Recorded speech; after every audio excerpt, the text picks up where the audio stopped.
Well, hello, everyone. This is Family Talk, a production of the James Dobson Family Institute. I'm your host, Dr. James Dobson, thanking you for tuning into this radio program and faithfully supporting this ministry. All throughout the Bible, we're taught that human life is sacred to God. Every person, no matter his or her age, background, or skin color, is created in the very image of Almighty God. And we must constantly remember this truth, especially in the light of the hostility that has ripped across our nation in the past few weeks.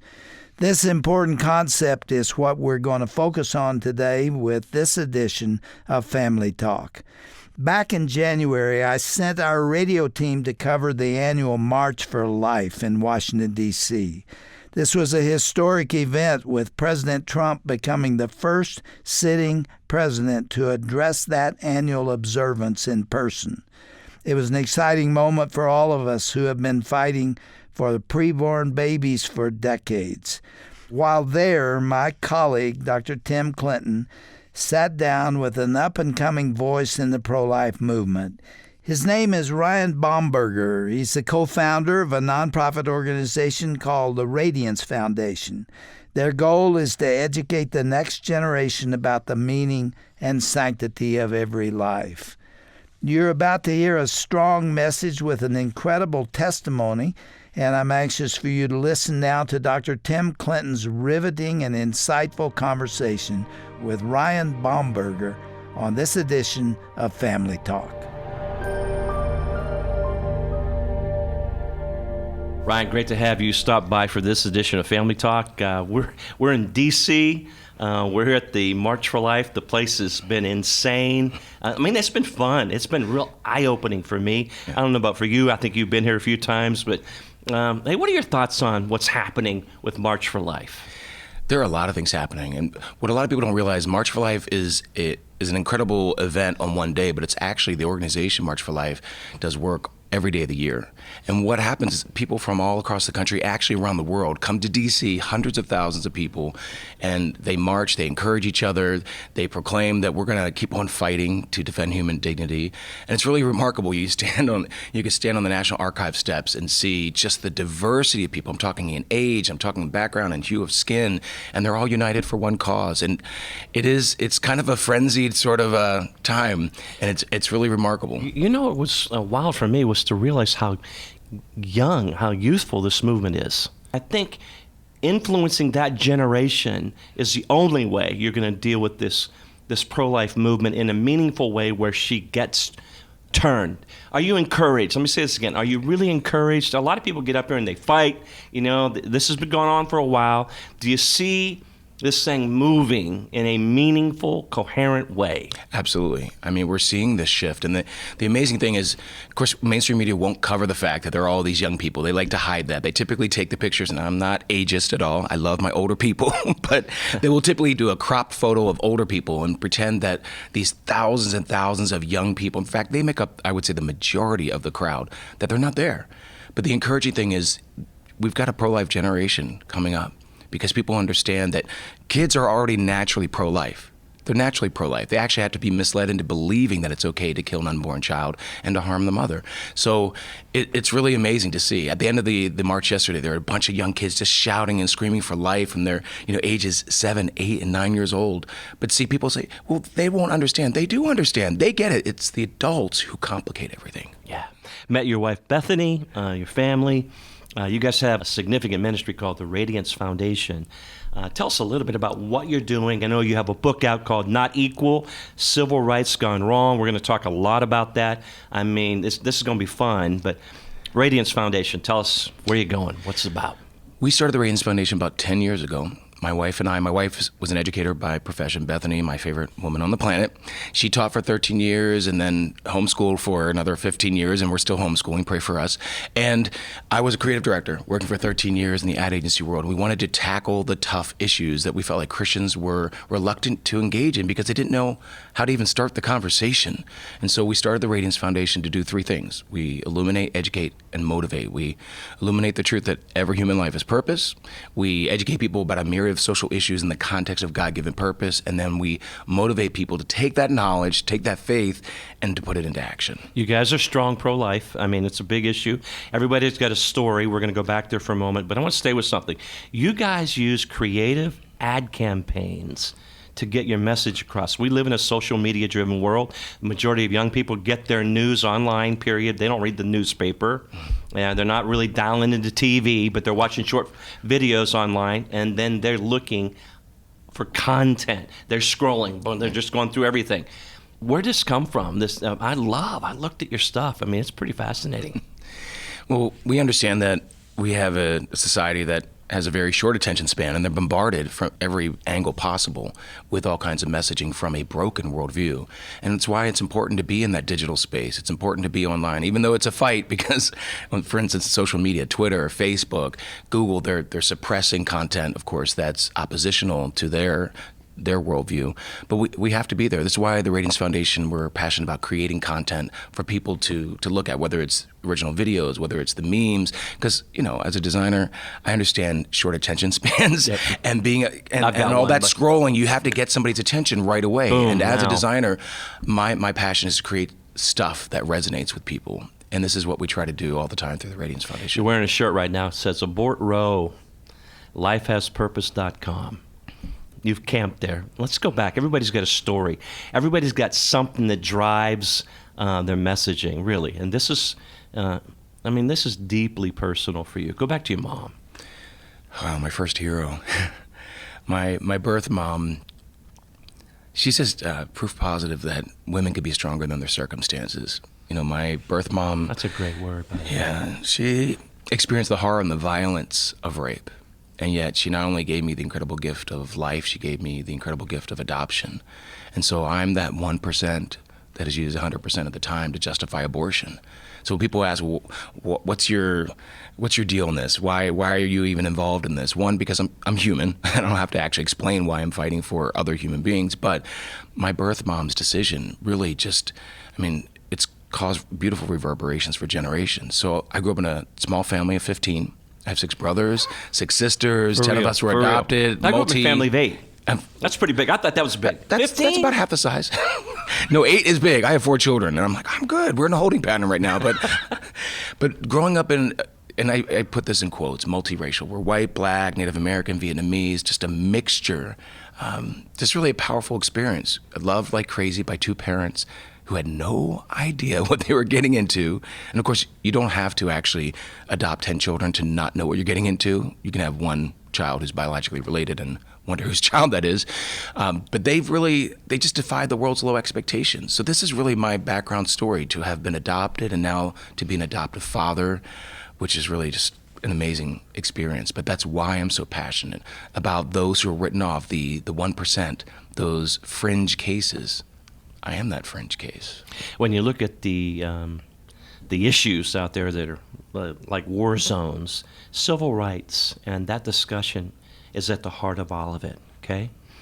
Your book, I'm going to go back to it, Not Equal, Civil Rights Gone Wrong. What has gone wrong in your mind?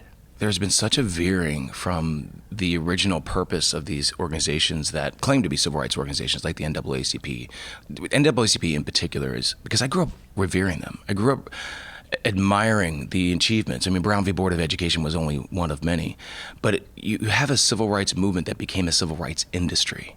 And that's part of the problem, because victimhood is a potent thing. It is. And it's a powerful money-making thing. It is. So to actually come up against that, when we launched one of our billboard campaigns in the very conservative area, the San Francisco Bay Area, familiar with that?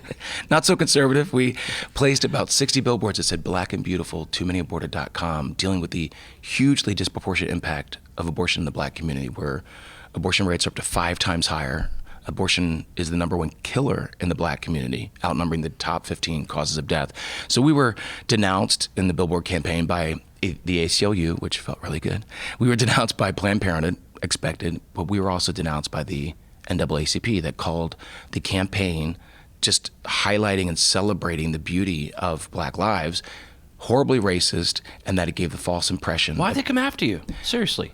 Well, because I'm brown, and they don't like the fact that I don't toe the line, that I don't conform to their broken worldview. They're radically pro-abortion. NAACP partners with Planned Parenthood. So they came after me because I wrote an article, being the factivist that I am. I wrote an article entitled The National Association for the Abortion of Colored People. Wow. And they didn't like it. So they sued me, they sued the Radiance Foundation. I mean, just how bizarre. They sued a brown guy for exercising one of my most basic civil rights, free speech. So 2 years in federal court, we were sued. We lost at the first federal level because that judge was a lifetime member of the NAACP. And then we had to appeal to the Fourth Circuit Court of Appeals in Richmond, represented by Alliance Defending Freedom, if I can just say that, because ADF, yeah. they protected us against a civil rights organization, and we prevailed. Did you? What was the concluding statement of the case itself? We were sued for trademark infringement, dilution, and confusion, all bogus charges, of course. And in the end, it was a free speech issue. And so it was a unanimous decision saying you can parody an organization's name. Clearly, that is a First Amendment right. What's trending, I guess, in the black community for a moment, if you don't mind going there? I think all of us get caught up in the emotionalism of this issue. And facts kind of go away. Right. People don't even want to discuss things. Right. It's cut and dry, done. I'm not going there. But there's a push. There really is. There's a challenge in every direction to try to get to the facts and the true heart of the matter. What's at the core of all of it? What are you seeing in that community? Well, there are lots of beautiful things going on from an economic standpoint, from a spiritual standpoint, but there's still a stranglehold. There's a political stranglehold, an ideological stranglehold. And so that's why you have an allegiance, for instance, to political things that are continually destructive. For instance, the allegiance to, if I can just say this, to the Democrat Party that is so radically pro-abortion, pro-Planned Parenthood, and where abortion is the leading cause of death in the black community. We hear, this refrain, Black Lives Matter. Yes, they do matter. They matter in and out of the womb. And so I think it's helpful to have these discussions. I speak on a lot of college campuses, and we dig deep. Let's go beyond the hashtag and let's have these deeper conversations about why Black Lives Matter, why every single life matters, because we're created in the image of God. And let's understand the context. So I'm just really passionate about bringing that clarity. Staying with that college campus theme, I read about you and the work you're doing with millennials on campuses and Gen Y. That's who's there now. But Harvard, Princeton, Notre Dame, Penn State, school I grew up very close to, and more. What kind of reaction are you getting from them? It's always different. Sometimes you're loved, and sometimes you're protested. Sometimes they try to shut you down. Harvard was actually one of those situations where I thought, wow, I'm unworthy. I'm going to this Ivy League school. I'm going to speak to these incredibly intelligent students. They're going to ask me questions, complete with citations. No. It was it was a little surprising, but there were no citations to the questions. There were a lot of four-letter words, actually. It was a bit tragic because here I'm trying to talk about abortion's impact in the black community, debating a professor who knew nothing about abortion's impact in the black community, knew nothing about Planned Parenthood, but yet she was the one debating me. And the students who, were all getting on their soapboxes, but it was very apparent that they didn't know anything about Planned Parenthood. But the great thing about events like that is it really gets to expose the fragile nature of a pro-abortion worldview. It's so easy to debunk. Other schools, there's some great conversations, incredible Q&As where people from both sides or even in the middle are able to hear a perspective and to be able to dig deeper and hear from someone with a story like mine, conceived in rape, yet adopted and loved, who's passionate about defending every human life. So it's always different. Sometimes it's hostile, sometimes it's friendly. Free speech then becomes a real important issue to you, to all of us. Because without it, especially on college campuses, where are we going? It's an indoctrination, man. You're listening to Dr. James Dobson's Family Talk. I'm Dr. Tim Clinton, president of the American Association of Christian Counselors and executive director of the James Dobson Family Institute. Special guest today, Ryan Bomberger. He's with the Radiance Foundation. Delightful. A lot of passion, a lot of energy. Just an exploding voice in this culture today. We've got to get some reason going on. And Ryan, again, this is fun. You spend a lot of time talking about factophobia and more, okay? Tell us what that's all about and how it's become kind of a platform issue for you. Well, we hear a lot about phobias, all kinds of phobias that our society faces. I mean, you can rattle off a few. Of course, homophobia and transphobia, and then, Every phobia. Every phobia. Some people will throw in there arachnophobia. That's actually that's a real phobia. All these other, spiders, man. I know they're creepy, but I mean, and this mentality has of course seeped into our mainstream media, public education, Hollywood, entertainment industry, but it's also creeped into our churches, this fear of the facts. And so what we say at the Radiance Foundation is, truth ain't hate, let love illuminate.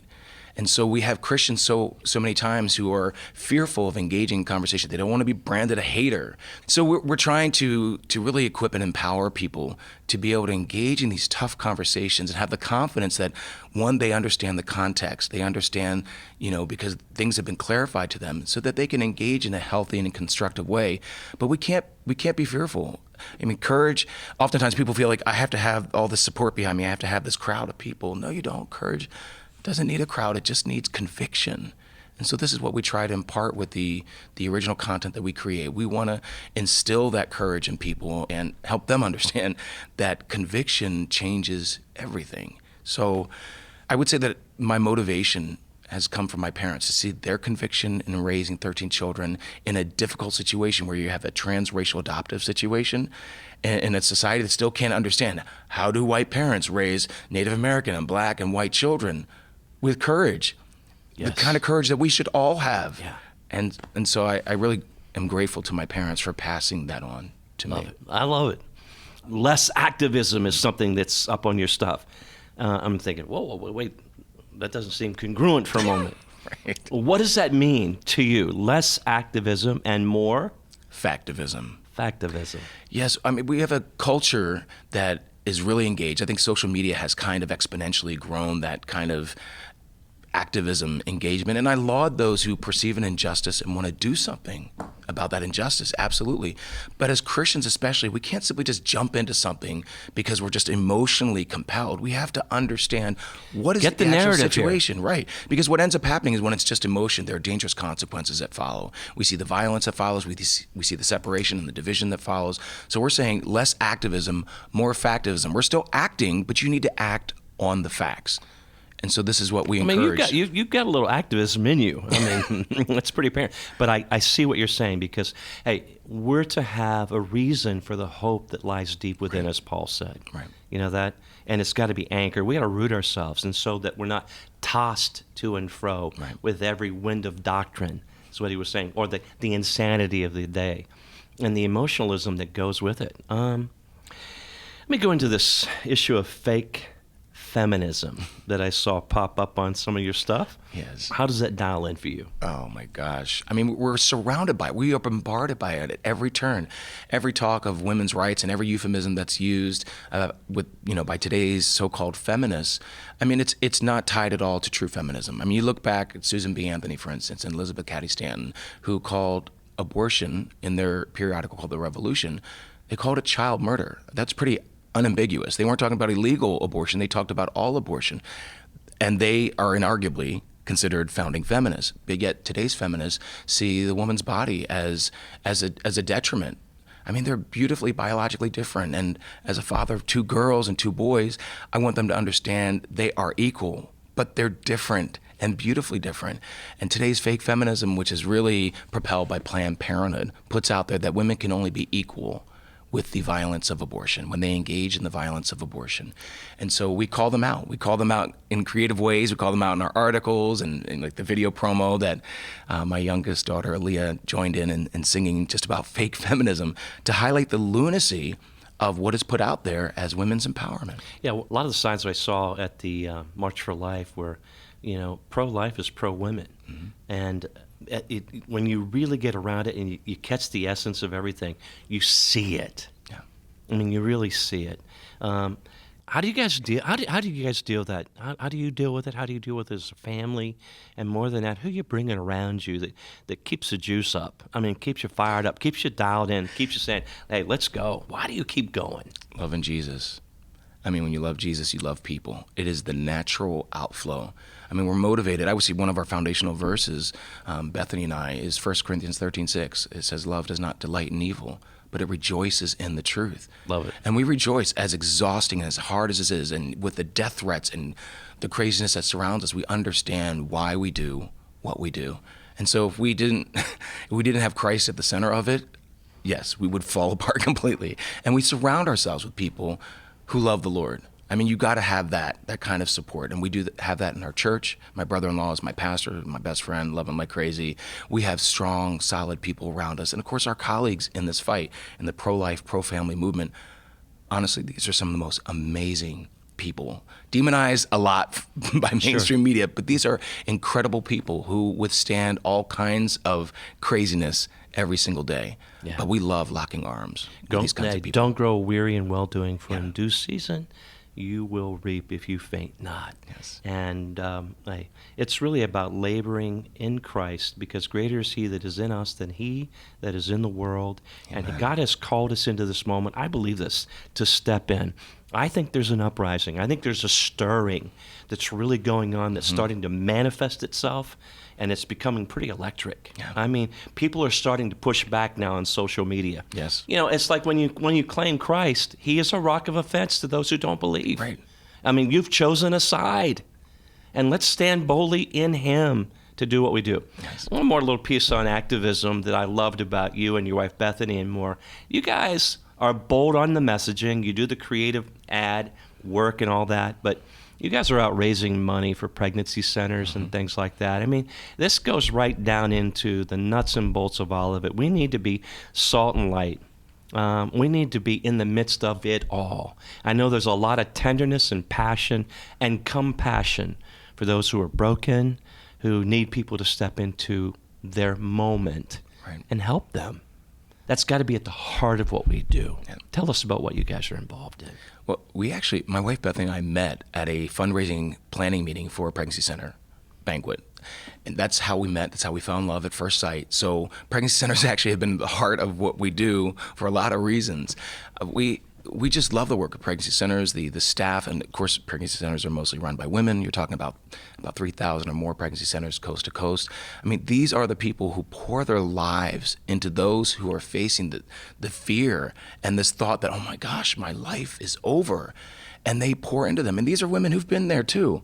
So this is why we love, through the Radiance Foundation, to raise money from centers coast to coast. We do about 25, 30 keynote events. For pregnancy centers, we do about 60 keynote events a year, but a lot of those are pregnancy center banquets.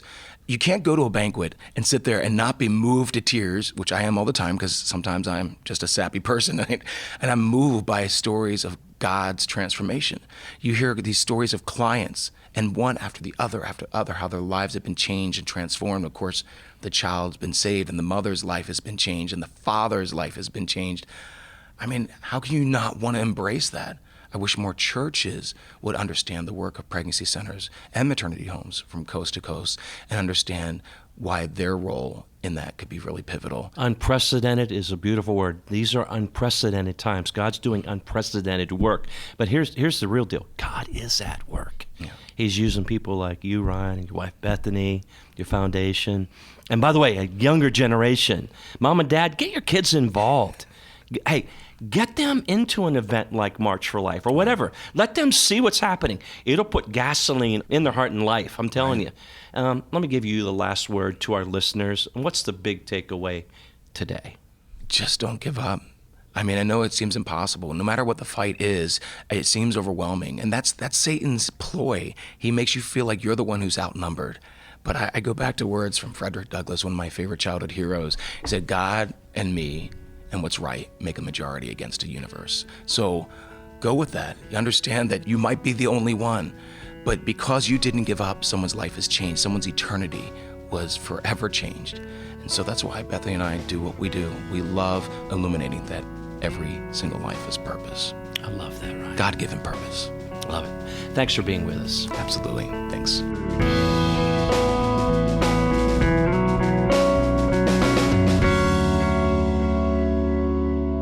I'm Roger Marsh, and this has been a very enlightening discussion about the sanctity of all life here on Family Talk. Dr. Tim Clinton has been our host today, and his guest has been pro-life activist and author Ryan Bomberger. Now, you can learn more about Ryan's organization, the Radiance Foundation, by going to today's broadcast page at drjamesdobson.org. Once you're there, you can also request a CD copy of this conversation to revisit again later. Find all of this and more when you visit drjamesdobson.org and then tap onto the broadcast page. Be sure to tune in again all next week as we focus on celebrating dads as we look toward Father's Day weekend. You will not want to miss these special broadcasts beginning this Monday on Dr. James Dobson's Family Talk. I'm Roger Marsh. Thanks for listening and have a safe weekend.